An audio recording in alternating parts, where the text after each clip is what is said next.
나는 그가 5살 소녀를 우리에 가두는 것을 목격했습니다. 마치 동물인 것처럼. 그녀는 이유도 모른 채 혼자 울고 있었어요. 하지만 아무도 예상하지 못했던 것은 모든 것을 멀리서 지켜보던 하얀 말이 상상도 못할 일을 해낼 거라는 것이었죠. 그리고 그 후에 일어난 일은 모두를 눈물 짓게 했습니다. 지금 바로 구독하고 가장 기대하지 않은 곳에서 연민이 어떻게 나타날 수 있는지 알아보세요. 아침 농장은 경기도 시골 들판에 웅장하게 펼쳐져 있었고 잘 관리된 초원은 마치 물결치는 초록바다처럼 지평선까지 뻗어 있었습니다. 이곳은 삼심 지역에서 품종말 사육과 그 소유주인 박준호의 신비로운 존재로 알려져 있었습니다. 그는 50대 초반의 남자로 자신의 영지 밖에서는 거의 볼 수 없는 인물이었습니다. 하얀 벽과 파란 창문이 있는 농장의 큰 집은 마치 조용한 파수꾼처럼 주변 언덕을 내려다보고 있었고 바람은 입구를 장식하는 수백 년 된 망고, 나무의 잎사귀를 부드럽게 흔들었습니다. 그 땅을 감싸고 있는 거의 억압적인 침묵은 마치 자연과 인간이 그 땅 한 조각에서 누가 자신의 의지를 강요할 것인지 경쟁하는 것처럼 그곳의 자연적 아름다움과 대조를 이루었습니다. 하지만 주 마구간 뒤편, 호기심 많은 눈과 드문 방문객들로부터 멀리 떨어진 곳에서 이 전원적인 풍경의 겉보기, 완벽함을 더럽히는 비밀이 숨겨져 있었습니다. 도구와 건초 더미 사이에 숨겨진 임시 구조물은 박준호가 자신의 가장 큰 문제이자 가장 큰 위협이라고 여기는 것을 보관하고 있었습니다. 민지, 단 5살의 소녀로 곱슬머리와 호기심, 많은 눈을 가지고 있으며 좁은 틈 사이로 세상을 관찰하고 있었습니다. 한때 밝고 다채로웠던 그녀의 꽃무늬 드레스는 이제 색이 바래고 얼룩져 있었으며 그녀의 눈빛에서도 희망이 사라진 것 같았습니다. 민지는 김수진의 딸이었습니다. 김수진은 농장의 행정을 담당했던 전 직원으로 고용주의 의심스러운 회계 관행에 의문을 제기한 후 해고되었습니다. 그녀의 갑작스러운 출발로 인한 혼란 속에서 소녀는 마치 먼지 쌓인 서랍 속에 중요하지 않은 서류처럼 잊혀져 뒤에 남겨졌습니다. 박준호에게 민지의 존재는 용납할 수 없는 위험이었습니다.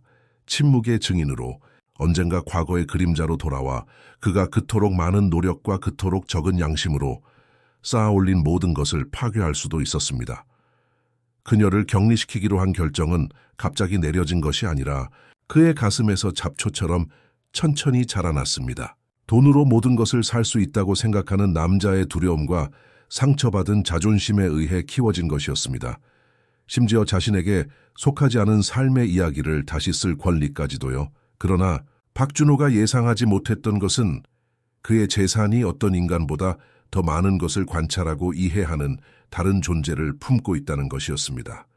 민지가 갇혀있는 바로 그 마구간에는 백풍이라는 깊고 지능적인 눈을 가진 웅장한 하얀 말이 살고 있었습니다. 그는 농장주가 진정한 애정보다는 지위 상징으로 유지하던 희귀한 혈통의 마지막 후손이었습니다. 직원들은 그를 노인이라고 불렀는데 그의 나이 때문이 아니라 그렇게 많지는 않았지만 지혜로운 눈빛과 거의 사색적인 행동 때문이었습니다. 그 무더운 1월 아침, 해가 이미 초원을 내리쬐고 있을 때 농장에서 가장 오래된 마부인 이상민은 동물들에게 먹이를 준 후 마구간 문을 살짝 열어둔 채로 떠났습니다. 이 작은 실수로 인해 특별한 일이 일어났습니다. 보통은 차분하고 순종적인 백풍이 다르게 행동하기 시작했습니다. 그는 마치 모든 움직임이 신중하게 계산된 것처럼 느린 의도적인 걸음으로 마구간에서 나왔습니다. 마른 민지가 갇혀있는 구조물로 다가갔고 그의 숨소리가 아침 고요함 속에서 들렸습니다. 침묵의 체념 상태로 나날을 보내던 소녀는 말의 존재를 알아차렸고 잠시 동안 그녀의 눈은 격리도 완전히 지울 수 없었던 어린아이다운 호기심으로 빛났습니다. 조심스러운 움직임으로 그녀는 작고 창백한 손가락을 좁은 틈 사이로 내밀었습니다. 백풍은 놀라운 섬세함으로 그의 코를 가까이 가져갔습니다. 마치 그 순간의 연약함과 그 앞에 있는 아이의 연약함을 이해하는 것처럼요. 동물의 숨결의 온기가 민지의 피부에 닿았고 인간의 눈에는 보이지 않는 무언가가 그 순간 일어났습니다.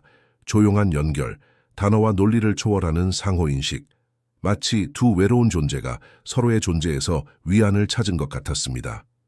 그날 이후로 기회가 될 때마다 백풍은 임시우리에 다가갔습니다. 때로는 그저 거기에 서서 조용히 위로가 되는 존재로 있었습니다. 또 다른 때는 직원들의 부엌에서 가져온 사과나 당근 조각을 그의 입에 물고 왔습니다. 아무도 동물 행동에 이런 작은 변화를 알아차리지 못했습니다. 그의 나이나 기질 때문이라고 생각했죠. 한편 큰 집에서는 박준호가 중요한 전화통화와 수많은 사업 관리로 하루를 보내고 있었습니다. 농장에 있으면서도 항상 비싸고 잘 재단된 옷을 입은 그의 위험 있는 모습은 직원들에게 존경과 두려움을 불러일으켰습니다.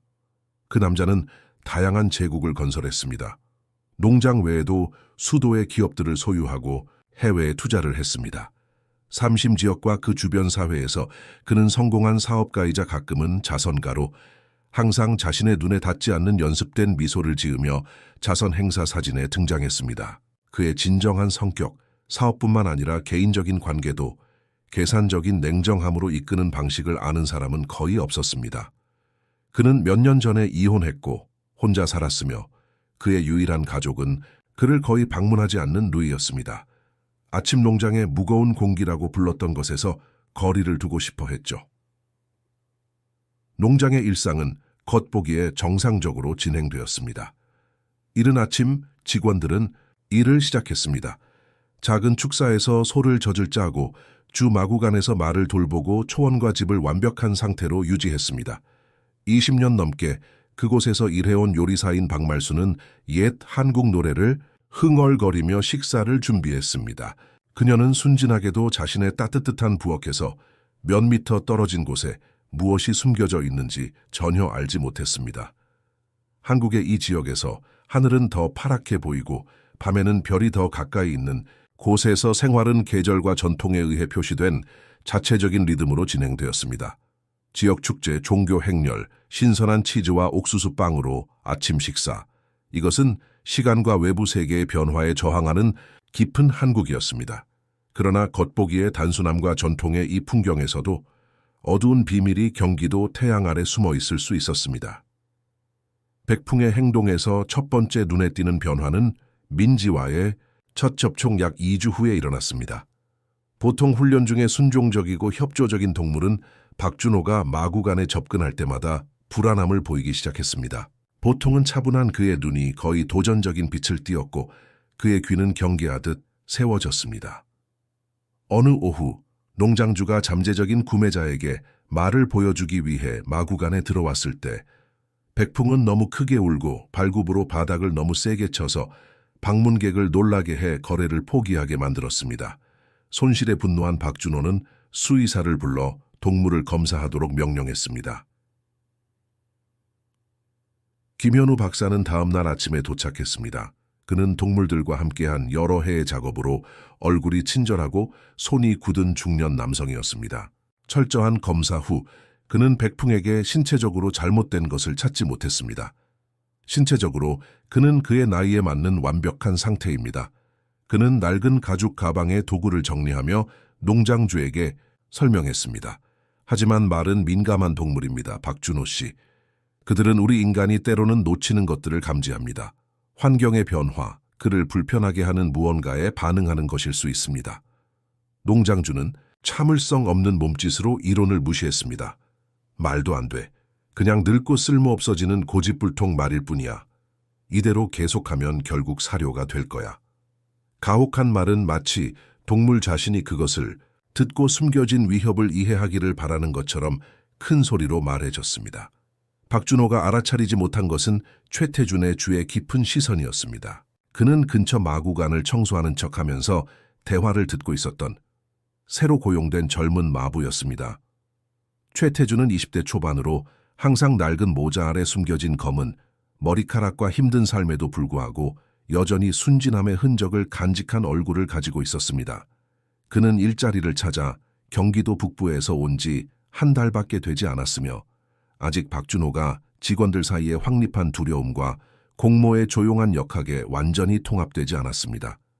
이 청년은 항상 동물들과 특별한 친밀감을 가지고 있었고 다른 사람들이 알아차리기 전에 백풍의 행동 변화를 알아차렸습니다. 한 번 이상 그는 말이 자신의 마구간에서 떠나 마구간 뒤쪽 직원들이 거의 가지 않는 구역 근처에 있는 것을 발견했습니다. 호기심이 생긴 그는 더 주의 깊게 동물을 관찰하기 시작했고 가능할 때마다 조용히 그를 따라갔습니다.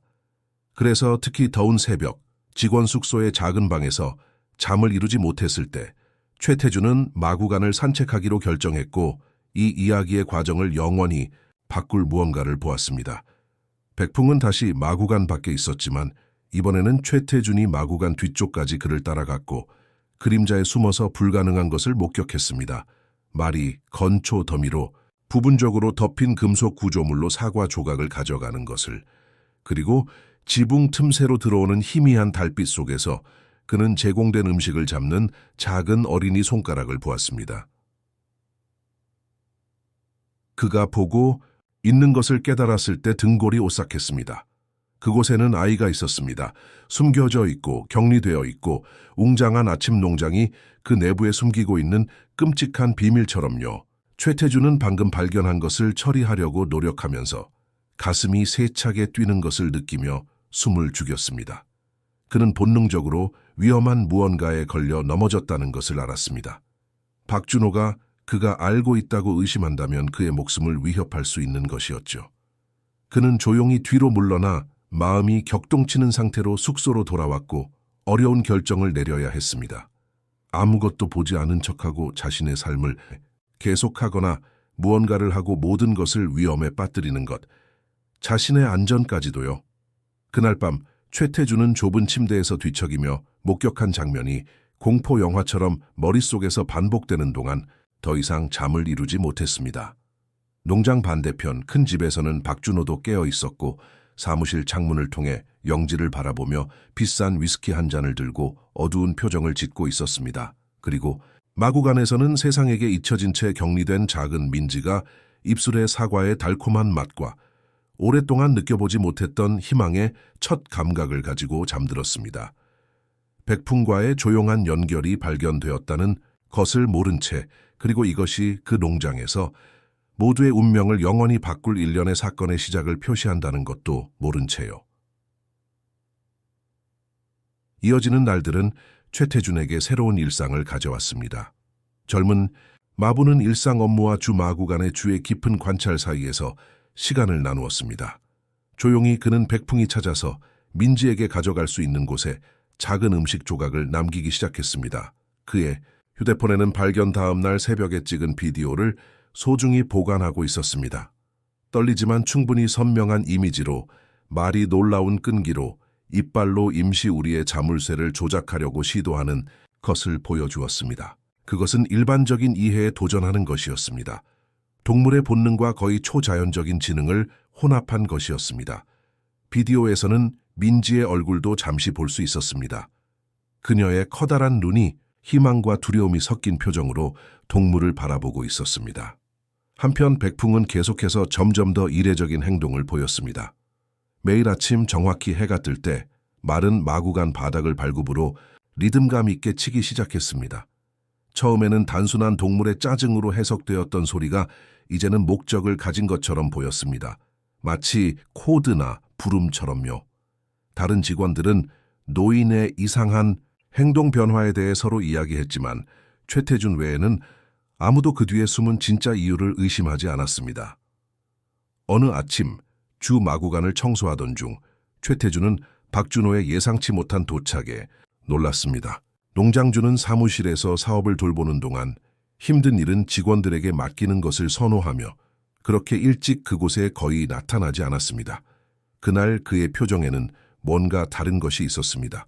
최태준의 혈관을 얼어붙게 만든 짜증과 의심의 혼합이었습니다. 이 동물에게 무슨 일이 일어나고 있는 거야? 박준호가 백풍을 가리키며 물었습니다. 말은 방해스러울 정도로 강렬한 눈빛으로 농장주를 계속 응시하고 있었습니다. 이상민이 밤에 마구간에서 나온다고 했어. 최태준은 침을 삼키며 평정을 유지하려고 노력했습니다. 나이 때문일 겁니다, 사장님. 늙은 말들은 때때로 불안해합니다. 특히 이렇게 더울 때는요. 박준호는 설득되지 않은 것 같았습니다. 그는 백풍에게 다가갔고 말은 즉시 뒤로 물러났습니다. 그의 귀는 분명한 혐오 신호로 뒤로 젖혀졌습니다. 이 가치의 동물이 문제를 일으켜서는 안 돼. 나아지지 않으면 내가 퐁세카 대령의 목장에 팔아버릴 거야. 거기서는 까다로운 말에게 관대하지 않아. 그 차가운 계산된 말은 마치 동물 자신이 그 위협을 이해하기를 바라는 것처럼 말해줬습니다. 농장주가 마침내 마구간을 떠났을 때 최태주는 안도의 숨을 내쉬었지만 불안감은 남아 있었습니다. 그는 곧 행동해야 한다는 것을 깨달았습니다. 민지뿐만 아니라 백풍을 위해서도요. 말은 소녀를 보호하기 위해 자신의 안전을 위험에 빠뜨리는 것 같았습니다. 바로 그날 오후 그의 주간 휴일 동안 최태주는 도움을 찾아 삼심시로 가기로 결정했습니다. 그는 농장의 다른 직원들을 신뢰할 수 없었습니다. 많은 사람들이 거기서 몇 년 동안 일해왔고 두려움이나 이익 때문에 박준호에게 충성했습니다. 그는 외부 사람, 농장주와 타협하지 않고 상황의 심각성을 이해할 수 있는 사람이 필요했습니다. 도시의 작은 중심지에서 그가 결정하지 못하고 광장을 걷던 중 최태주는 상점 창문에 다채로운 포스터를 보았습니다. 반려발 친구 협회, 동물 보호 및 방어, 그것은 신호였다고 생각했습니다. 아마도 거기서 그의 이야기를 듣고자 하는 사람을 찾을 수 있을 것입니다. 비록 믿기 어려울 수 있지만요. 협회 본부는 모퉁이에 있는 단순한 집이었고 앞에는 작은 정원이 있었습니다. 그곳에서는 몇몇 고양이들이 오후 햇살 아래에서 나른하게 자고 있었습니다. 들어가자 그는 약 30대의 여성에게 환영받았습니다. 그녀는 말꼬리에 묶인 갈색 머리카락과 생기 있고 주에 깊은 눈을 가지고 있었습니다. 도와드릴까요? 그녀는 즉각적인 신뢰를 전하는 미소로 물었습니다. 제 이름은 정혜원입니다. 반려발 친구 협회의 코디네이터 중 한 명이에요. 최태주는 주저했습니다. 갑자기 자신의 이야기가 얼마나 터무니없게 들릴 수 있는지 의식했습니다. 어떻게 낯선 사람에게 지역에서 가장 존경받는 농장 중 하나에서 어린이를 감금하고 있는 말이 있다고 설명할 수 있을까요? 그럼에도 불구하고 그 여성의 눈에서 무언가가 그를 시도하도록 격려했습니다. 저는 아침 농장에서 일합니다. 거기 있는 말 중 하나 백풍에 관한 건데요. 그가 이상하게 행동하고 있어요. 그는 조심스럽게 시작했습니다. 물을 테스트하듯이요. 정혜원은 그를 앉도록 초대했고 진정한 관심을 보였습니다. 대화가 진행됨에 따라 최태주는 자신감을 얻었고 마침내 그의 휴대폰에서 비디오를 보여주었습니다. 정혜원의 반응은 그가 예상한 것이 아니었습니다. 놀라움이나 불신 대신 그녀의 얼굴이 창백해지고 손이 떨리기 시작했습니다. 그 소녀, 그녀는 목이 메어 중얼거렸습니다. 당신은 그녀가 누구인지 알아요. 정혜원은 고개를 끄덕였고 휴대폰 화면에서 눈을 떼지 못했습니다. 제 조카 민지예요. 제 여동생 김수진의 딸이에요. 갑자기 해고될 때까지 농장 행정실에서 일했죠. 거의 1년 전에요. 그녀의 말은 최태준의 위장에 돌처럼 떨어졌습니다. 우연의 일치는 무시하기에는 너무 놀라웠습니다. 우리는 그들이 서울로 이사한 줄 알았어요. 수진이 한 번 전화했어요. 매우 긴장된 상태로 경기도를 떠나야 한다고 위협을 받고 있다고 말했어요. 그 후에 전화번호가 서비스에서 제외되었어요. 그 이후로 소식이 없었어요. 정혜원의 목소리가 흔들렸고 눈물이 그녀의 얼굴을 타고 흐르기 시작했습니다. 우리는 모든 곳을 찾아봤어요. 경찰에 신고도 했지만 구체적인 증거 없이 경찰은 그저 다른 곳에서 새 삶을 시작하기로 결정한 사람의 또 다른 사례일 뿐이라고 말했어요. 최태주는 목에 덩어리가 느껴졌습니다. 그는 방금 문제의 차원을 완전히 바꾸는 연결을 확립했습니다. 그저 아무 아이가 아니었습니다. 그녀는 가족이 있는 소녀였고 그녀를 사랑하고 찾는 사람들이 있었습니다. 그리고 이제 운명의 일격으로 그는 그녀를 해방시키려고 시도하는 말을 보여주는 비디오를 통해 그녀의 이모를 찾았습니다. 다음 몇 분 동안 최태주는 정혜원에게 그가 알고 있는 모든 것과 농장에서 관찰한 것을 말했습니다. 여성은 눈물을 닦으며 정보를 처리하고 다음에 무엇을 할지 생각하면서 주에 깊게 들었습니다. 우리는 직접 경찰에 갈 수 없어요. 그녀는 잠시 생각한 후 결론지었습니다. 박준호는 이 지역에서 너무 많은 영향력을 가지고 있어요. 구체적인 증거 없이 그는 모든 것을 부인하고 우리를 명예훼손으로 고소할 수도 있어요. 그리고 만약 그가 우리가 조사하고 있다고 의심한다면 민지에게 더 나쁜 일을 할 수도 있어요. 최태준은 동의했고 자신의 어깨에 책임의 무게를 느꼈습니다. 그럼 우리는 어떻게 해야 하죠? 정혜원은 깊게 숨을 들이쉬었고 처음의 충격을 대체하는 격렬한 결단이 그녀의 눈빛에 있었습니다. 우리는 더 많은 증거가 필요해요. 부인할 수 없는 것. 그리고 우리는 전체 과정 동안 민지의 안전을 보장해야 해요. 저는 인천에 있는 변호사 친구에게 연락할 거예요. 박준호의 영향력에서 멀리 떨어진 곳이요. 그동안 당신은 농장에 머물면서 의심을 사지 않으면서 모든 것을 관찰하고 문서화하세요. 계획은 위험했지만 그들이 가진 유일한 선택이었습니다. 헤어지기 전에 최태준은 그를 흥미롭게 하는 질문을 할 수 있었습니다. 왜 백풍이 이렇게 행동한다고 생각하세요? 거의 인간적인 것 같아요. 그가 당신의 조카를 보호하려는 방식이. 정혜원은 눈물 사이로 미소 지었습니다. 제 할머니는 항상 동물들이 인간이 볼 수 없는 것을 본다고 하셨어요. 아마도 백풍은 그저 그 농장 주변의 많은 사람들이 감히 하지 못하는 일을 하고 있는 것 같아요. 박준호가 모두에게 강요하는 두려움에 도전하는 것. 농장으로 돌아가는 길에 최태준은 동맹을 찾았다는 안도감과 다가올 일에 대한 불안감을 동시에 느꼈습니다. 다음 몇 주는 극도의 주의를 요구할 것입니다. 어떤 실수도 그의 목숨뿐만 아니라 민지의 목숨, 그리고 잠재적으로 백풍의 목숨까지도 위험에 빠뜨릴 수 있었습니다. 이어지는 날들은 아침 농장에서 억눌린 긴장감의 날들이었습니다. 최태준은 일상의 변화에 주의를 기울이며 증거가 될 수 있는 모든 것을 사진과 비디오로 조용히 기록했습니다. 한편 백풍은 민지와 더 강한 연결을 발전시킨 것 같았습니다. 말은 이제 자신의 마구간에서 제공되는 음식을 거부하고 소녀에게 가져갈 수 있는 것만 먹었습니다. 마치 그들 사이의 유대를 강화하는 공유의식을 확립하는 것 같았습니다. 특히 더운 오후 대부분의 직원들이 점심 식사 후 쉬고 있을 때 최태준은 임시우리에 충분히 가까이 다가가 민지와 짧게 대화할 수 있었습니다.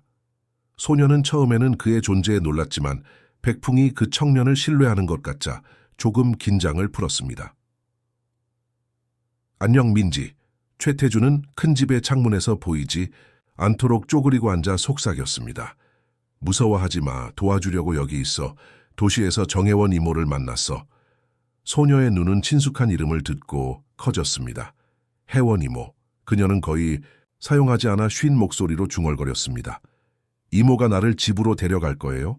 단순한 질문, 어린아이의 희망으로 가득 찬 최태준의 마음을 쓰라리게 했습니다.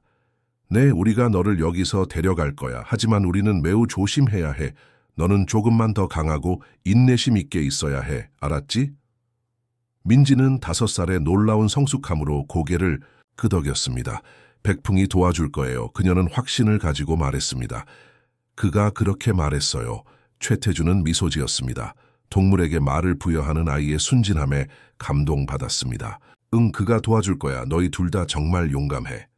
이 순간 그들은 발걸음 소리가 가까워지는 것을 들었고 최태준은 근처 마구간을 청소하는 척하면서 빠르게 물러나야 했습니다. 그것은 가장 오래된 마부인 이상민이었고 그는 최태준을 의심스러운 표정으로 바라보았습니다. 이 더위에 여기서 뭐 하고 있는 거야, 젊은이? 네가 마구간을 청소하는 시간은 이른 아침이잖아. 최태준은 어깨를 으쓱하며 평범하게 보이려고 노력했습니다. 퐁세카 대령의 말이 오늘 아침에 잘 먹지 않았어요. 더 나아졌는지 확인하러 왔어요. 그 거짓말은 나이 든 남자를 설득한 것 같았습니다. 그는 단지 알아들을 수 없는 무언가를 중얼거리고는 떠났습니다. 하지만 그 사건은 최태준에게 경고 역할을 했습니다. 그가 감시당하고 있었습니다. 그날 밤 모두가 잠든 동안 박준호는 마구간에 예상치 못한 방문을 했습니다. 항상 의심이 많은 그는 일부 직원들, 특히 최태준의 일상에서 작은 변화를 알아차렸습니다. 젊은 마부는 주 마구간에서 너무 많은 시간을 보내는 것 같았고 또한 자주 도시로 여행했습니다. 손에 손전등을 들고 농장주는 평소와 다른 점을 찾아 그곳을 주의 깊게 조사했습니다. 그때 그를 놀라게 한 것을 발견했습니다. 민지를 가두고 있는 구조물 근처에 음식 찌꺼기가 있었습니다. 누군가가 그의 허락 없이 소녀에게 먹이를 주고 있었습니다. 이 발견은 그의 피를 끓게 했습니다. 그의 병든 마음 속에서 그것은 단순한 불복종이 아니라 그의 통제와 그의 재산 뒤편에 묻혀있는 비밀에 대한 직접적인 위협을 나타냈습니다. 결정적인 발걸음으로 그는 민지가 낡은 매트리스 위에 웅크린 차에 자고 있는 우리로 향했습니다. 그의 존재를 느끼고 소녀는 깜짝 놀라 깨어났고 마치 사라지고 싶은 것처럼 벽에 더 바짝 붙었습니다. 누가 여기 왔니, 아가? 그는 위협이 담긴 목소리로 물었습니다. 누가 너에게 음식을 주고 있어? 민지는 침묵을 지켰고 두려움에 눈이 커졌습니다. 이것은 단지 박준호의 짜증을 증가시켰습니다. 대답해, 누가 여기 오고 있어? 아이의 계속된 침묵에 직면하여 그 남자는 완전히 인내심을 잃었습니다. 이제 끝이다. 내가 너를 아무도 찾지 못할 곳으로 데려갈 거야. 심지어 계속 소음을 내는 그 저주받은 말도. 백풍에 대한 언급은 민지가 반응하게 했습니다. 그는 내 친구예요. 그녀는 떨리는 목소리에도 놀라운 용기로 말했습니다. 그가 나를 여기서 나가게 도와줄 거예요. 박준호는 웃었습니다. 차갑고 유머가 없는 소리였습니다. 말? 그것이 네가 희망을 두는 대상이냐? 애처롭군. 급격한 움직임으로 그는 그날 밤 바로 민지를 다른 장소로 이동시키기로 결정하고 금속 구조물을 해체하기 시작했습니다. 자신의 마구간에서 백풍은 흔들리기 시작했습니다. 울며 발굽으로 바닥을 세게 치면서 마치 그의 작은 친구를 둘러싼 임박한 위험을 감지한 것처럼요. 소리는 너무 커서 직원 숙소에서 최태준을 깨웠습니다. 청년은 침대에 앉았고 즉시 경계했습니다. 말이 내는 소리에는 뭔가 다른 것이 있었습니다. 그것은 평소의 리듬적인 발굽 소리가 아니라 거의 절망적인 울음, 도움을 청하는 소리였습니다. 두 번 생각하지 않고 최태준은 빠르게 옷을 입고 마구간 쪽으로 달렸습니다. 무엇을 발견할지 두려워하면서요. 도착했을 때 그는 불이 켜져 있고 박준호의 실루엣이 팔에 무언가를 안고 있는 것을 보았습니다. 아니, 누군가를요. 민지의 작은 형체가 그 남자의 가슴에 약하게 몸부림치고 있었고 그는 그림자 속에 주차된 차량으로 향하고 있었습니다. 심장이 뛰는 상태로 최태준은 그림자로 물러났고 장면을 기록하기 위해 휴대폰을 꺼냈습니다. 그는 소녀의 목숨을 더 큰 위험에 빠뜨리지 않고는 직접 개입할 수 없었지만 무슨 일이 일어나고 있는지 문서화할 수 있었습니다. 비디오는 박준호가 무엇을 하고 있는지에 대한 명확한 증거가 될 것입니다. 한편 백풍은 마구간에서 계속해서 필사적으로 몸부림치고 있었습니다. 이제는 자신의 몸의 힘으로 문을 무너뜨리려고 시도하고 있었습니다. 소음은 다른 직원들의 주의를 끌었고 그들은 혼란스럽게 숙소에서 깨어나기 시작했습니다. 만들어진 혼란을 이용하여 박준호는 민지를 차의 뒷좌석에 태우고 농장을 가로지르는 비포장, 도로를 따라 가속했습니다. 어둠 속에서 곧 사라지는 먼지 구름을 일으키면서요. 나무 뒤에 숨어있던 최태준은 커져가는 절망감을 느꼈습니다. 그의 모든 신중한 계획이 그의 눈앞에서 무너지고 있었습니다. 민지는 알려지지 않은 곳으로 끌려가고 있었고 그는 발각되지 않고는 박준호의 차를 따라갈 방법이 없었습니다. 떨리는 손으로 그는 정혜원이 긴급 상황을 위해 준 번호로 전화를 걸었습니다. 누군가 받기를 기다리는 동안 그는 주의를 마구간으로 돌렸습니다. 거기서 더 놀라운 일이 일어나려고 했습니다. 백풍은 필사적인 시도 끝에 마구간 문을 부수는데 성공했습니다. 전에 결코 경험하지 못했던 자유로 웅장한 하얀 말은 박준호의 차가 남긴 먼지 흔적을 따라 달렸습니다.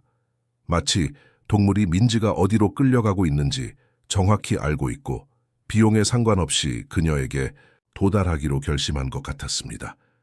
그날 밤 경기도의 별이 빛나는 하늘 아래 예상치 못한 구조 작전이 시작되었습니다. 인간이 아닌 모든 기대를 뛰어넘는 충성심과 지능을 가진 말이 이끄는 작전이었습니다. 백풍의 실종 소식은 그 새벽에 빠르게 아침 농장에 퍼졌습니다. 처음에는 소동에 혼란스러워하던 직원들이 이제 박준호의 요청에 따라 작은 수색팀으로 조직되고 있었습니다. 농장주는 민지를 다른 장소에 맡긴 후 농장으로 돌아왔습니다. 그는 무표정한 얼굴을 유지했지만 그의 눈은 깊은 걱정을 드러냈습니다. 동물의 복지가 아니라 직원들이 상상했던 것처럼 백풍이 농장 경계 밖에서 낯선 사람들에게 발견될 경우 일어날 수 있는 일에 대한 두려움이었습니다. 해가 뜨기 전에 그 말을 돌려놓기 원한다. 그는 권위 있는 목소리로 명령했고 남자들 사이에 손전등을 나눠주었습니다. 그 말은 소홀함으로 읽기에는 너무 가치 있는 투자를 나타냅니다. 그의 시선은 잠시 최태준에게 머물렀습니다. 마치 젊은 마부가 동물의 탈출과 어떤 관계가 있다고 의심하는 것처럼요. 그는 청년을 직접 가리켰습니다. 이상민과 함께 주요 도로를 따라가라. 말이 따랐을 가능성이 가장 높은 길이다. 최태준은 조용히 고개를 끄덕였습니다. 의심을 사지 않고 농장 본부에서 멀어질 수 있는 기회에 감사했습니다. 비포장 도로를 따라 나이든 마부와 함께 걸으면서 그는 포켓에 있는 휴대폰의 무게를 느꼈습니다. 그 안에는 박준호가 민지를 데려가는 것을 기록한 비디오가 있었습니다. 존경받는 아침 농장에서 실제로 무슨 일이 일어나고 있는지에 대한 구체적인 증거였습니다. 이상민이 길의 갈림길에서 발굽 자국을 조사하느라 정신이 팔린 순간 최태준은 빠르게 비디오를 정혜원에게 보낼 기회를 잡았습니다. 짧은 메시지와 함께요. 박준호가 민지를 데려갔습니다. 백풍이 탈출했고 그녀의 흔적을 따라가는 것 같습니다. 우리는 말을 찾고 있습니다. 답장은 거의 즉시 왔습니다. 저는 변호사 친구와 함께 가는 중입니다. 계속해서 그의 명령을 정상적으로 따르세요. 우리가 그들을 찾을 거예요. 정혜원의 말에 담긴 결단은 최태준에게 그의 연기를 계속하는 데 필요한 용기를 주었습니다. 마음속으로는 박준호의 사람들에 의해 발견되지 않기를 바라는 동물을 찾는 척하면서요. 한편 수 킬로미터 떨어진 곳 경기도 남부의 산을 가로지르는 2차 도로에서 주말을 그 지역에서 보내는 서울에서 온 관광객 부부가 이상한 경험을 하고 있었습니다. 송미진과 한지훈은 깨끗한 산 공기를 즐기며 아침 산책을 위해 그들의 펜션에서 일찍 나왔을 때 그렇게 외딴 곳에서 결코 찾을 것으로 예상하지 않았던 것을 보았습니다. 웅장한 하얀 말 지친 상태로 긁힌 자국으로 덮여있고 여전히 목에 매달린 끊어진 밧줄과 함께 세상에 지훈 그의 상태를 봐 송미진이 조심스럽게 동물에게 다가가며 외쳤습니다. 이 지역에 어떤 농장에서 도망쳤을 거야. 그들이 예상했던 것과 달리 말은 두려움을 보이지 않았습니다. 오히려 그는 마치 인간의 도움을 찾는 것처럼 놀라운 자신감으로 송미진에게 다가갔습니다. 그가 우리에게 뭔가를 말하려고 하는 것 같아. 한지훈이 말이 자신이 온 방향을 고집스럽게 바라보는 것을 알아차리며 말했습니다. 마치 그들이 따라오기를 원하는 것처럼요. 이건 영화 장면 같지만 우리가 그와 함께 가기를 원한다는 느낌이 들어. 항상 동물들과 특별한 유대감을 가졌던 송미진은 동의했습니다. 밧줄을 따라가자. 아마도 그가 도망친 곳으로 우리를 데려갈 거야. 논리보다는 직관에 의해 내려진 결정은 부부가 약 2km를 거슬러 올라가게 했습니다. 항상 지친 상태에도 불구하고 결단력 있는 걸음을 유지하는 말의 안내를 받으며요. 그들이 거의 식물 사이에 숨겨진 작은 비포장 도로에 도달했을 때 그들은 소리를 들었습니다. 처음에는 그저 나무 사이의 바람이라고 생각했지만 곧 그들은 깨달았습니다. 그것은 아이의 울음소리였습니다. 약하지만 분명했습니다. 여기 어딘가에 아이가 있어. 송미진이 등골이 오싹한 느낌을 받으며 속삭였습니다. 말은 그 의심을 확인하듯 낮게 울며 나무 사이에 반쯤 숨겨진 단순한 건물, 몇 년 동안 버려진 것처럼 보이는 오래된 나무 창고로 걸음을 재촉했습니다. 그러나 근처에 주차된 비싼 차가 있었습니다. 마치 누군가 그것을 숨기려는 것처럼 방수포로 덮여 있었습니다. 그들이 가까워질수록 울음소리가 더 명확해졌습니다. 창고 안에서 나오고 있었습니다. 한지훈은 잠재적으로 위험한 무언가에 연루되려 한다는 느낌을 받고 주저했습니다. 미진아, 이건 올바르지 않은 것 같아. 만약 불법적인 것이라면 경찰을 부르는 게 낫지. 하지만 백풍은 다른 계획을 가지고 있었습니다. 그의 크기에 놀라운 민첩함으로 그는 창고 문까지 달려가 앞발로 문을 때리기 시작했습니다. 고요한 숲에 울려 퍼지는 소리를 내면서요. 아이의 울음소리가 갑자기 멈추고 더 불안한 침묵으로 대체되었습니다. 누군가가 여기에 아이를 가두고 있어. 송미진이 떨리는 목소리로 분노하며 결론지었습니다.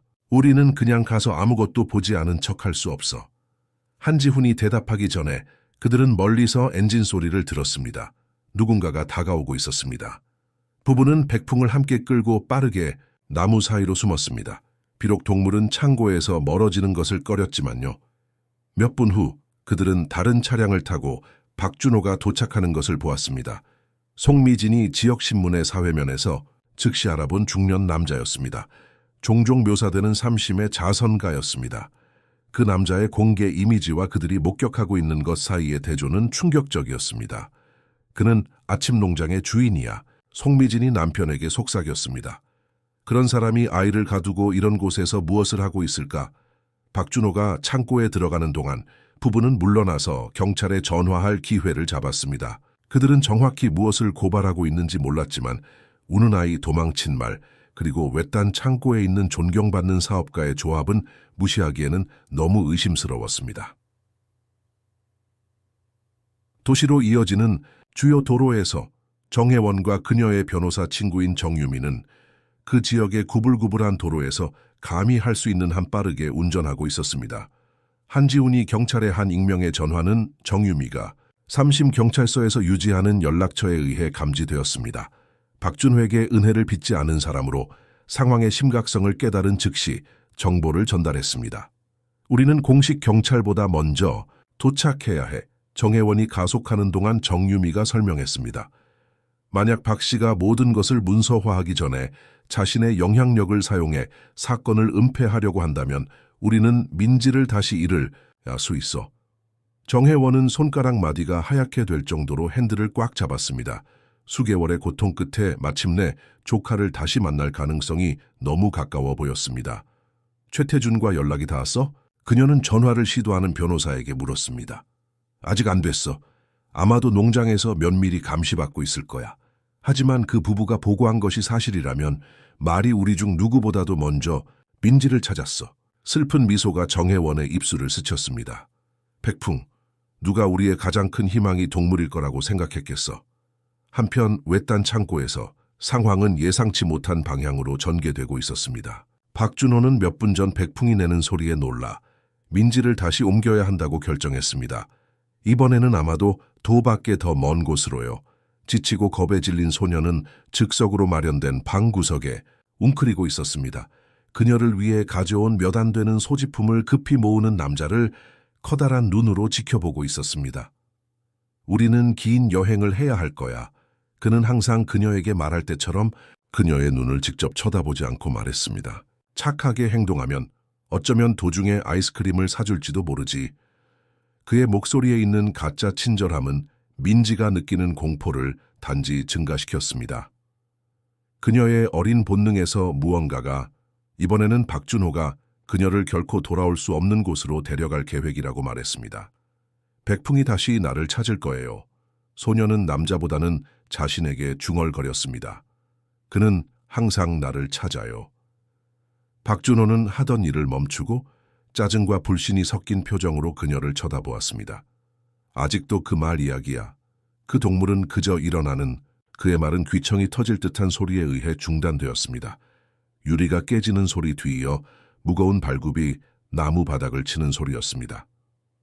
송미진과 한지훈의 감시에서 빠져나온 백풍이 창고의 측면 창문을 부수고 공간으로 침입했습니다.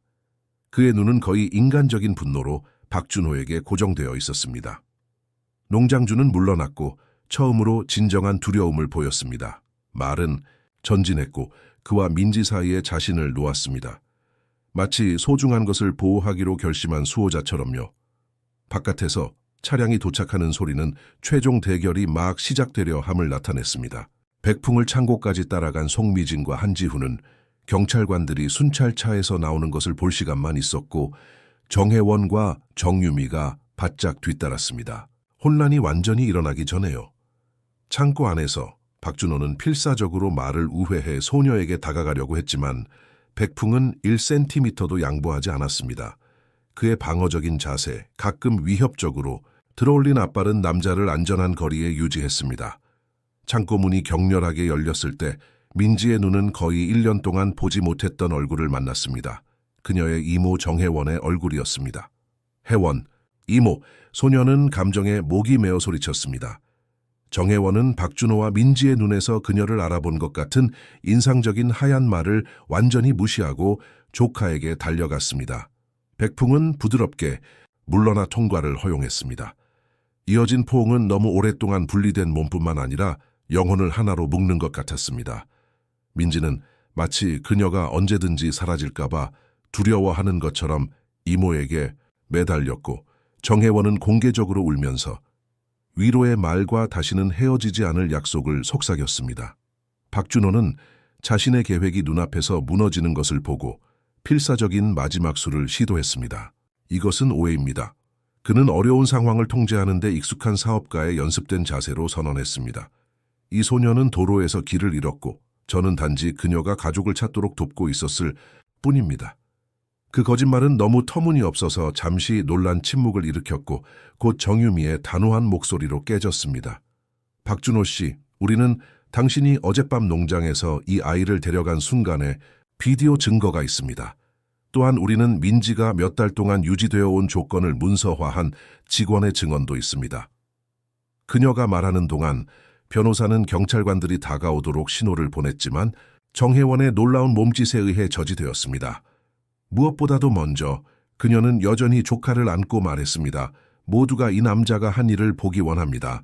조심스럽게 그녀는 민지가 입고 있는 더러운 드레스에 소매를 올렸고 소녀의 섬세한 손목에 있는 밧줄 자국을 드러냈습니다. 그녀가 최근에 묶여 있었다는 반박할 수 없는 증거였습니다. 그 광경은 그곳에 있는 모든 사람들 사이에 즉각적인 동요를 일으켰습니다. 경찰관들은 아마도 박준호와 같은 영향력 있는 남자의 버전을 믿을 어떤 성향을 가지고 왔을지 모르지만 이제 그를 혐오와 분노가 섞인 표정으로 바라보았습니다. 송미진은 한지훈에게 안겨 그 아이가 견뎌온 고통에 대해 조용히 울었습니다. 그리고 백풍은 그 순간의 중요성을 이해하는 것처럼 민지 근처에 머물렀고 가끔 그의 코를 거의 모성애적인 몸짓으로 소녀의 머리카락에 대고 있었습니다. 다음 몇 분 동안 펼쳐진 장면은 그곳에 있던 모든 사람들의 기억에 영원히 새겨질 것입니다. 삼심의 강력한 농장 주인 박준호는 수갑이 채워지고 경찰차로 인도되었습니다. 처음으로 자신의 행동에 대한 실제 결과에 직면한 남자의 무력한 시선 아래에서요. 그가 끌려갈 때 그는 여전히 위협과 복수 약속을 중얼거리려고 했지만 그의 목소리는 더 이상 예전의 힘을 가지고 있지 않았습니다. 그것은 단지 존경성의 가면이 마침내 벗겨진 사람의 애처로운 한탄이었습니다. 도시로 돌아가는 길에 정혜원의 차에서 민지는 뒷좌석에서 평화롭게 자고 있었습니다. 그토록 많은 감정 후에 지쳐서요. 그녀 옆에는 마치 그녀의 공식 보호자로 지정된 것처럼 백풍이 정유미가 준비한 말 운송용 특수 트레일러를 따라가고 있었습니다. 동물은 서사시적인 도주 중에 얻은 표면적인 상처에도 불구하고 마치 자신이 수행한 중요한 역할을 정확히 알고 있는 것처럼 위험 있는 자세를 유지했습니다. 이제 그에게 무슨 일이 일어날까요? 정혜원이 백풍이 여행하는 트레일러를 백미러로 바라보며 물었습니다. 법적으로 그는 여전히 아침 농장에 속합니다. 정유미가 설명했습니다. 하지만 박준호의 사업에 대해 우리가 발견한 것으로 아마도 조사 중에 그의 모든 재산이 동결될 것입니다. 우리는 학대와 민지와의 특별한 연결을 주장하며 동물의 임시보호를 요청할 수 있습니다. 정혜원은 미소 지었습니다. 그녀가 어떻게 판사에게 말이 많은 인간들이 보이지 않을 지능과 결단력으로 그녀의 조카를 구했다고 설명할지 상상하면서요. 많은 목격자와 증거가 없다면 믿기 어려운 이야기였을 것입니다. 삼심 경찰서에서 박준호 체포 소식은 마른 땅에 불이 퍼지듯 퍼졌습니다. 아침 농장 직원들이 도착하기 시작했습니다. 자신들의 일자리 미래에 대해 혼란스럽고 불안해하면서요. 그들 중에는 최태준도 있었습니다. 그는 정유미의 조용한 메시지를 통해 구조에 대해 통보받았습니다. 젊은 마부는 동시에 안도감과 불안함을 느꼈습니다. 사건의 발견과 문서화에서 그의 역할은 확실히 그를 그 지역에서 박준호 지지자들의 분노의 대상으로 만들 것입니다. 하지만 민지가 이모의 팔에 안전하게 있는 것을 보면서 그는 모든 위험이 가치가 있었다는 것을 알았습니다. 소녀는 그를 알아보고 수줍게 미소 지으며 손을 흔들었습니다. 백풍에게 먹이를 줘서 고마워요. 그녀는 어린 목소리로 말했습니다. 그가 당신이 도와줬다고 내게 말했어요. 그 단순한 언급은 청년의 눈에 눈물을 가져왔습니다. 그 순간 그는 거의 말이 정말로 소녀와 대화한다고 믿을 수 있었습니다. 그들 사이에 종간의 장벽을 초월하는 소통이 있다고요. 초기 진술이 수집되고 지역 언론이 큰 이야기의 냄새를 맡고 경찰서 앞에 모이기 시작하는 동안 백풍은 주차장에 남아 응급수의사 치료를 받고 있었습니다. 흥미롭게도 박준호를 대면할 때 그토록 맹렬함을 보였던 동물은 이제 유순하게 검사를 받도록 허용했습니다. 마치 자신이 친구들 사이에 있다는 것을 이해하는 것처럼요. 말의 분명한 지능에 감명받은 수의사는 수십 년의 직업 생활 동안 이런 동물을 본 적이 없다고 말했습니다. 그는 해야 할 것보다 더 많이 이해합니다. 그가 앞다리에 깊은 상처를 치료하면서 관찰했습니다. 마치 우리의 영혼을 평가하는 것처럼 우리의 눈을 들여다봅니다. 이 작은 한국 도시에 밤이 내려앉을 때 민지와 백풍의 사례는 이미 누구도 예측할 수 없는 규모를 띠고 있었습니다. 전국 매체의 기자들이 도착하기 시작했습니다. 영웅, 말의 특이한 이야기와 존경받는 사업가를 둘러싼 스캔들에 이끌려서요. 박준호가 무엇을 했는지의 진정한 규모는 아직 발견되어야 했지만 한 가지는 확실했습니다. 그날 이후로 3심에서는 아무것도 이전과 같지 않을 것입니다. 민지 구출 이후의 날들은 조용한 3심실을 완전히 변화시켰습니다. 처음에는 단순한 불법 감금 사건처럼 보였던 것이 훨씬 더 큰 빙산의 끝으로 밝혀졌습니다. 공정성을 보장하기 위해 특별히 소환된 도 수사관들이 아침농장과 박준호의 다른 회사들의 기록을 조사하면서 복잡한 탈세, 공공자금 횡령, 돈 세탁 계획이 그림자에서 떠오르기 시작했습니다. 수년 동안 그 지역의 가장 큰 자선가 중 한 명으로 축하받았던 남자는 이제 신문의 첫 페이지에 그의 진정한 얼굴이 노출되었습니다. 한편 민지는 정혜원의 집에서 그녀의 긴 회복 과정을 시작했습니다. 도시 외곽의 매력적인 주택으로 임시사법 명령에 따라 백풍이 이제 거주하고 있는 넓은 마당이 있었습니다.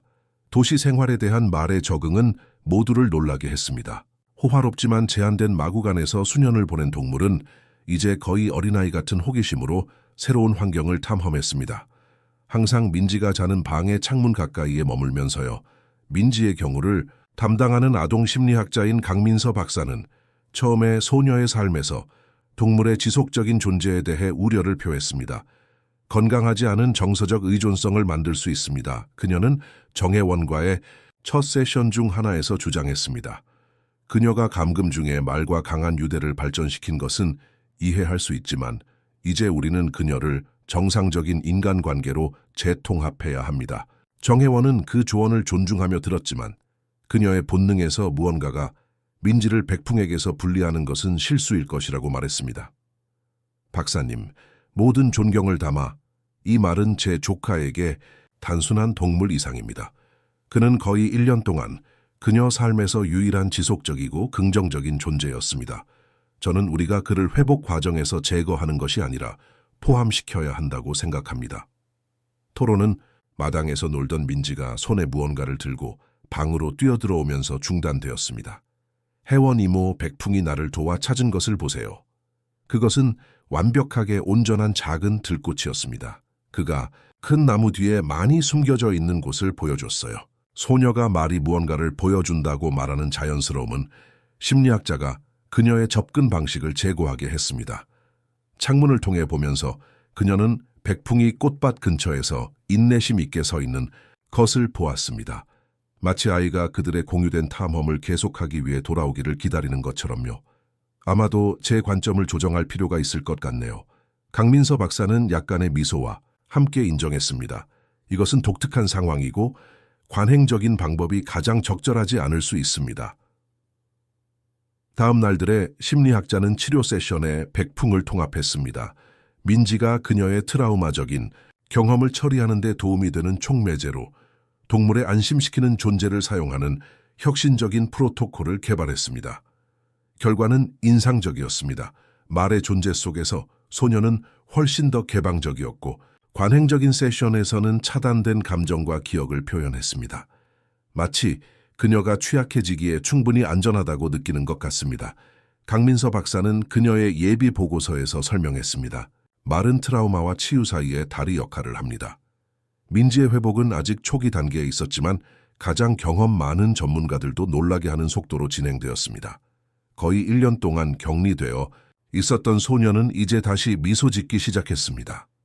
그녀의 나이에 맞는 아이처럼 놀고 점차적으로 이모 외에 다른 인간들도 신뢰하게 되었습니다.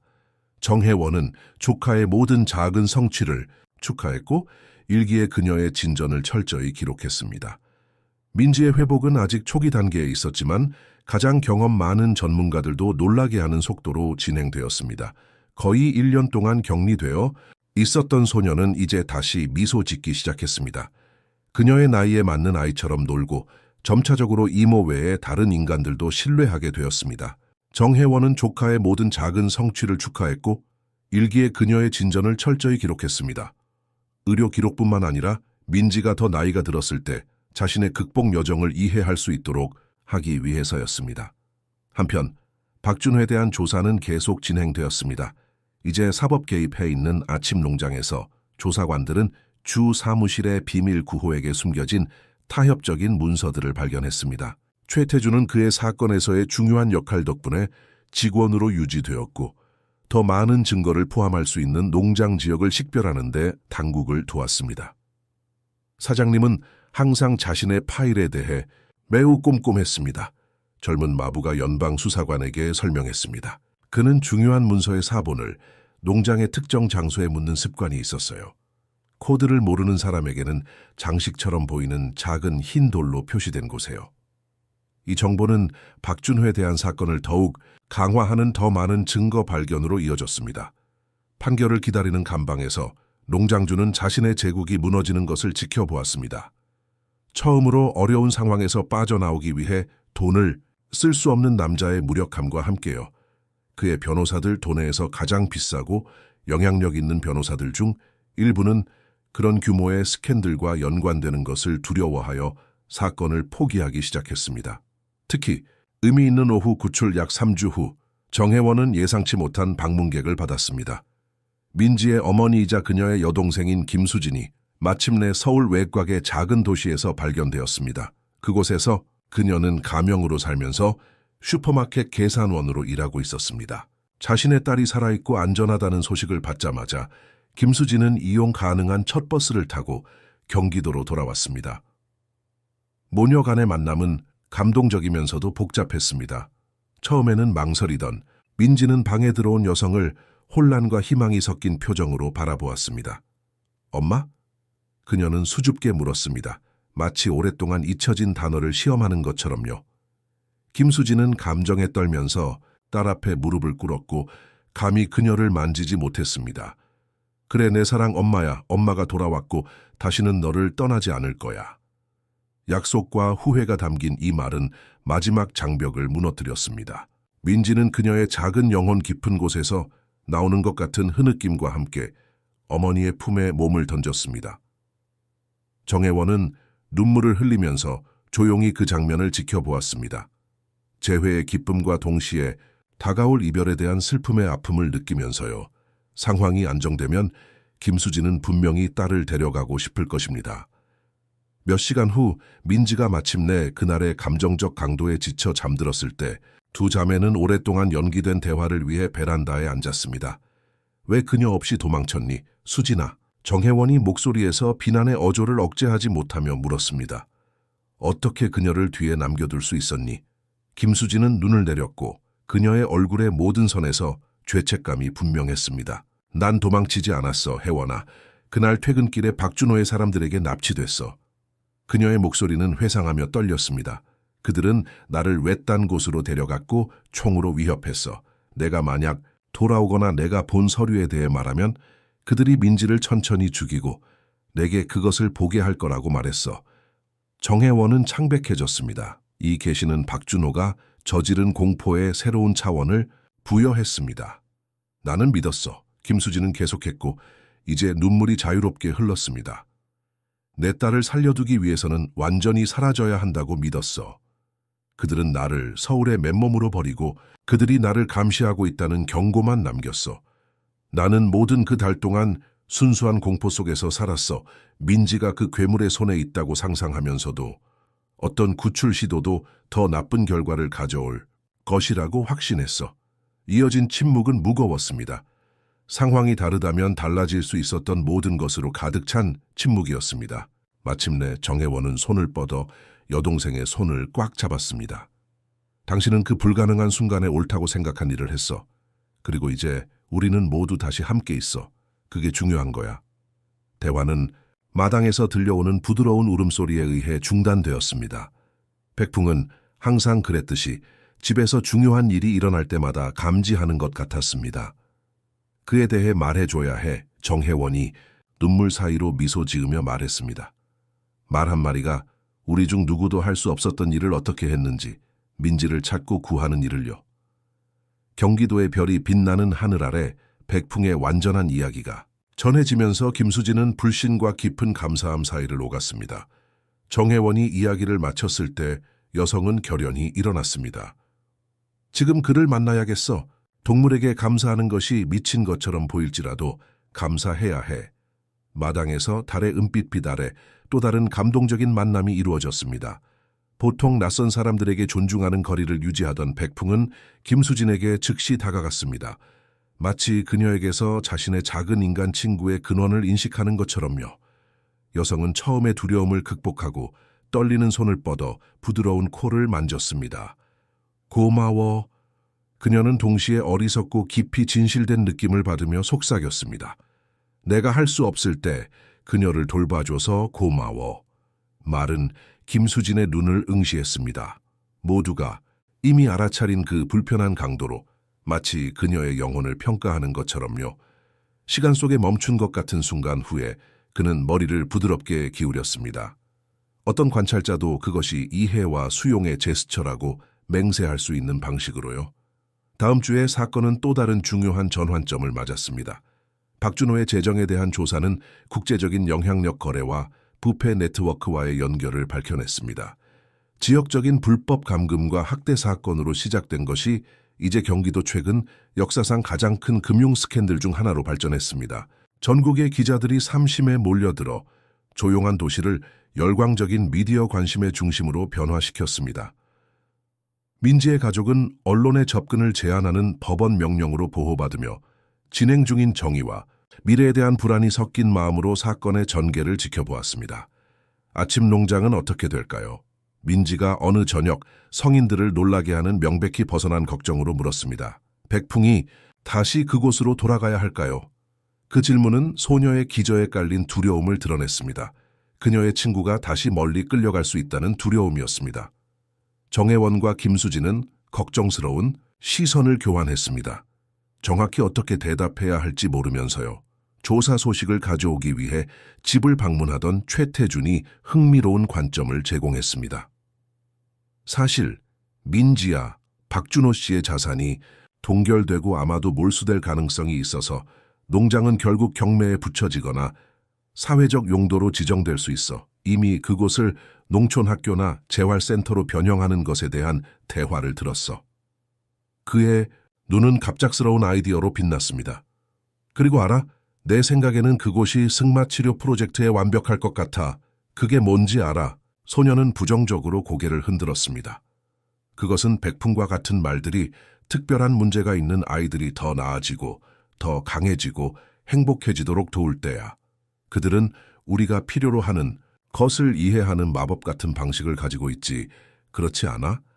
민지는 복잡한 아이디어를 처리하는 것처럼 진지하게 정보를 고려했습니다. 백풍이 나를 도운 것처럼요? 그녀는 마침내 물었습니다. 정확해. 최태준은 아이의 날카로운 인식에 미소 지으며 확인했습니다. 그가 너를 위해 한 일을 많은 다른 아이들을 위해 할 수 있을 거야. 성인들은 매혹되어 그 작은 만남에서 아이디어의 씨앗이 심어지는 것을 지켜보았습니다. 수년 후 그들 중 누구도 그 순간에 예측할 수 없는 방식으로 꽃을 피울 씨앗이었습니다. 법정에서 박준호에 대한 사건은 저항할 수 없는 힘으로 진행되었습니다. 매 새로운 심리는 그가 존경받는 외관 아래 구축한 범죄 제국에 대한 더 충격적인 계시를 가져왔습니다. 처음에는 완전한 부정에 기반했던 그의 변호는 이제 필사적으로 유죄 협상을 모색했습니다. 심각해 보이는 형량을 줄이는 대가로 강력한 공범자들의 이름을 제공하려 했습니다. 언론은 처음에 민지와 백풍의 감동적인 이야기에 초점을 맞추었지만 이제 박준호 사업의 더 추악한 측면으로 깊이 파고들었습니다. 여러 한국도에 걸쳐 있는 부패의 암흑 세계를 폭로하면서요. 이 모든 소용돌이 속에서 민지의 작은 재건된 가족은 새로운 정상을 확립하려고 노력했습니다. 김수진은 정혜원의 도움과 정유미의 법적 지원으로 자신의 법적 신원을 재건하고 자신과 딸을 위한 미래를 계획하기 시작했습니다. 그 장소와 관련된 고통스러운 기억에도 불구하고 3심에 남기로 한 결정은 많은 성찰 끝에 나왔습니다. 도망치는 것은 어떤 식으로든 그가 이기게 하는 것일 거예요. 김수진은 가족, 세션 중에 강민서 박사에게 설명했습니다. 민지가 심지어 최악의 장소도 새롭고 좋은 것으로 변형할 수 있다는 것을 보기를 원해요. 심리학자는 고개를 끄덕이며 회복력 있는 관점을 인정했습니다. 그리고 또한 백풍 요소가 있습니다. 그녀는 이해하는 미소와 함께 덧붙였습니다. 지금 민지를 그에게서 분리하는 것은 치료 과정의 역효과일 것이라고 상상합니다. 김수진은 확인했습니다. 창문을 통해 마당을 바라보면서요. 그곳에서 그 순간 그녀의 딸은 백풍의 하얀 갈기를 조심스럽게 빗질하고 있었습니다. 마치 중요한 비밀을 공유하는 것처럼 작은 목소리로 그와 대화하면서요. 감동적인 단순함의 장면은 많은 삶을 바꾼 이상하고 아름다운 연결을 완벽하게 포착했습니다. 이런 말을 할 거라고 상상도 못했어요. 김수진이 고백했습니다. 하지만 저는 영원히 말 한마리에게 빚을 지고 있어요. 그날 밤 도시가 점차 조용해지고 별들이 한국 하늘에 나타나기 시작할 때 어떤 아이도 견뎌야 할 것보다 더 많은 고통을 겪은 아이의 마음에서 조용한 결정이 내려졌습니다. 그녀의 말친구 옆 잔디에 앉아 민지는 자신의 미래를 결정했습니다. 그녀는 다른 상처받은 아이들이 자신만의 백풍을 찾도록 도울 수 있는 사람으로 성장할 것입니다. 모든 희망이 사라진 것처럼 보일 때 나타나는 구원의 존재로요. 그것은 말로 한 약속이 아니라 오직 아이들만이 표현할 수 있는 순수하고 흔들림 없는 결단력으로 이루어졌습니다. 그리고 백풍은 마치 완벽하게 이해하는 것처럼 자신의 웅장한 머리를 기울여 부드럽게 소녀의 어깨에 닿았습니다. 어떤 주의 깊은 관찰자에게도 두 영혼 사이의 계약을 봉인하는 것처럼 보이는 제스처로 그들은 서로에게서 종간의 경계를 초월하고 어떤 합리적인 설명에도 도전하는 무언가를 발견했습니다. 3심의 작은 도시에서 법적 사건이 그 무자비한 과정을 따르는 동안 훨씬 더 크고 의미 있는 이야기가 이제 막 시작되고 있었습니다. 어떻게 아이와 말 사이에 예상치 못한 유대가 앞으로 수백 명의 삶에 영향을 미칠 변화를 촉발할 것인지에 대한 이야기였습니다. 15년 후 아침 농장은 알아볼 수 없게 변했습니다. 전에는 한 남자의 권력의 상징이었던 것이 이제는 매일 백풍 연구소를 방문하는 수십 명의 아이들의 에너지로 활기찼습니다. 예전 마구간은 정서적, 신체적, 인지적 어려움에 직면한 아이들과 상호작용하도록 훈련된 말들을 수용했습니다. 큰 집은 연구자들이 그곳에서 개발된 방법을 배우러 오는 행정센터로 변했습니다. 모든 것의 중심에는 이민지가 있었습니다. 이제 20세의 젊은 여성으로 삶에서 자신의 목적을 찾은 사람의 고요한 자신감을 품고 있었습니다. 트라우마는 단지 치유되어야 할 상처가 아니라 잠재적으로 힘과 변화의 원천입니다. 그녀는 그날 아침 연구소를 방문하는 심리학 학생 그룹에게 설명했습니다. 우리가 여기서 경험하는 것은 적절한 지원이 있으면 최악의 경험도 긍정적인 것으로 전환될 수 있다는 증거입니다. 이민지는 그들을 부지 주변으로 안내했고 가끔 활동에 참여하는 아이들과 상호작용했습니다. 우리가 개발한 방법론은 전통적인 승마치료 요소와 제 자신의 경험에 기반한 접근 방식을 결합합니다. 그들이 치료사가 소년과 말과 함께 일하는 경기장에 도달했을 때 그녀는 계속했습니다. 우리는 말들이 인간의 감정 상태, 특히 아이들이 언어적으로 표현할 수 없는 상태에 대해 독특한 감수성을 가지고 있다고 믿습니다. 예전에 박준호가 그의 계획을 짰던 주 사무실에서 이제 정혜원이 연구소의 관료적 측면을 관리했습니다. 교육 코디네이터로서 김수진은 서비스를 받는 아이들이 그들의 필요에 맞는 교육에 접근할 수 있도록 보장하는 데 전념했습니다. 수년 전의 모든 것을 위험에 빠뜨린 젊은 마부 최태준은 운영이사이자 이민지의 남편이 되었습니다. 새 소녀가 오늘 도착하나요? 김수진이 몇몇 서류를 정리하면서 물었습니다. 안주희, 8살, 서진 아동보호소에서 의뢰됐죠. 이민지의 책, 내 영혼을 구한 말은 부분적으로, 개인 회고록 기자 부분적으로 치료 매뉴얼로 심리학과 수의학 과정의 필수 참고 자료가 되었습니다. 그녀가 18세가 되었을 때 출판된 이 책은 관련자들의 이름을 직접 언급하지 않고 그녀의 이야기를 담았습니다. 작품은 그녀의 정서적 회복에서 백풍의 역할에 대한 감동적인 장으로 끝났습니다. 그들이 도착했어 최태준이 사회복지 차량을 알아차리며 발표했습니다. 이민지는 이미 새 거주자를 맞이하기 위해 입구로 향하고 있었습니다. 차에서 망설이며 내리는 소녀인 안주희는 한때 이민지가 그랬던 것처럼 작고 연약해 보였습니다. 대충 잘린 머리카락, 너무 단순한 옷, 그리고 특히 세상이 항상 안전하지 않다는 것을 너무 일찍 배운 사람의 의심스러운 눈빛이었습니다. 백풍연구소에 오신 것을 환영합니다. 이민지가 소녀의 눈높이에 맞춰 쪼그리고 앉으며 말했습니다. 여기서 당신은 아이들이 더 나아지도록 도와주는 것을 좋아하는 특별한 친구들을 만날 거예요. 그 순간 백풍이 인접한 초원을 천천히 걸으며 시야에 나타났습니다. 이제 웅장한 하얀 말은 고령의 위엄을 자랑했습니다. 그의 털은 회색 반점을 보였고 그의 걸음은 더 이상 예전의 에너지를 가지고 있지 않았지만 그의 눈은 여전히 같은 지능적인 빛을 유지했습니다. 순간적이었습니다. 안주희의 눈은 작지만 의미 있는 관심의 신호를 보였습니다. 저기 백풍이에요, 이민지가 설명했습니다. 그는 여기서 가장 나이 많은 말이고 매우 지혜로워요. 일부 아이들은 그가 아무 말도 하지 않아도 정확히 자신들이 어떻게 느끼는지 알고 있다고 말해요. 찰나의 순간 동안 희망과 같은 것이 소녀의 눈빛에서 반짝였습니다. 그를 만나고 싶니? 이민지가 물었습니다. 사회복지사에 놀라움에 안주희는 고개를 끄덕이고 그녀의 작은 손을 원장의 손에 넣었습니다. 함께 그들은 노인말이 인내심 있게 기다리는 것처럼 보이는 초원으로 걸어갔습니다. 항상 이렇지 최태준이 김수진과 정혜원과 함께 창문을 통해 장면을 관찰하며 말했습니다. 15년이 넘었지만 이민지가 백풍이 그녀를 위해 한 것을 다른 아이들과 반복하는 것을 볼 때마다 여전히 감동받아. 김수진은 눈물을 닦았습니다. 매 새로운 아이가 도착할 때마다 원이 완성돼. 오후에 빛에 물든 초원에서 안주희는 백풍을 향해 첫 번째 망설이는 발걸음을 내디뎠습니다. 노인 말은 부드럽게 머리를 숙였고 그의 눈은 말을 초월하는 인식으로 그녀의 눈과 만났습니다. 아침 농장에서 그토록 어둡게 시작된 이야기는 이제 수십 개의 다른 이야기로 곱해졌습니다. 각각은 트라우마를 힘으로 변화시킬 잠재력을 가지고 있었습니다. 몇 주 후 연구소에 대한 다큐멘터리를 촬영하는 팀이 있을 때 이민지는 백풍과 단둘이 앉을 시간을 찾았습니다. 너는 내게 가장 중요한 교훈을 가르치는데 단어가 필요 없었어. 때때로 가장 진실된 사랑은 가장 예상치 못한 출처에서 온다는 것을. 늙은 말은 한때 구했던 인간 곁에서 깊게 숨을 내쉬었고 그 인간은 이제 다른 이들을 구하고 있었습니다.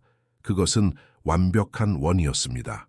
그들을 넘어 계속될 이야기였습니다. 우리가 한번 심장의 언어를 배우면 인간이든 동물이든 우리는 결코 진정으로 혼자가 아니기 때문에. 존경하는 청취자 여러분, 민지와 백풍의 여정이 여러분의 마음을 감동시켰기를 바랍니다. 이 이야기는 희망이 가장 예상치 못한 곳에서 나타날 수 있으며 진정한 연결은 불가능해 보이는 장벽을 넘어설 수 있다는 것을 상기시킵니다. 이 감정적인 여행을 계속하기 위해 우리는 똑같이 감동적인 이야기가 있는 특별한 재생 목록을 준비했습니다. 왼쪽에 있는 링크를 클릭하여 찾을 수 있습니다. 이 이야기가 여러분 안에 무언가를 일깨웠다면 우리 채널을 구독하고 이 동영상의 좋아요를 누르는 것을 잊지 마세요. 우리는 매일 삶의 복잡성을 탐구하는 독특한 이야기를 가져옵니다. 여러분의 삶을 바꾼 동물과의 특별한 연결을 목격한 적이 있다면 댓글로 공유해 주세요. 다음 이야기까지